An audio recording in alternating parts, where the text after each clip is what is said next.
আসসালামু আলাইকুম রহমতুল্লাহ। আমি আর্টিস্ট সেলিম শেখ। তো আপনাদেরকে দেখাবো আমরা দেওয়ালের মধ্যে কিভাবে রং তুলির সাহায্যে ডিজাইন করি। তো দেওয়ালের কালারটা বেগুনি রঙের কালার। তো যে ডিজাইনটা আমি এখানে করছি এটা সম্পূর্ণ বাড়িওয়ালার চয়েস করা ডিজাইন।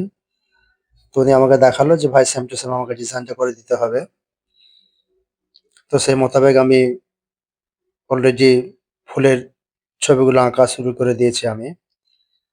তো আঁকার ক্ষেত্রে স্কেচের ক্ষেত্রে আমি বেশিরভাগ চক ব্যবহার করি, কারণ এটা পরে মুছে দেওয়া যায় খুব সহজে।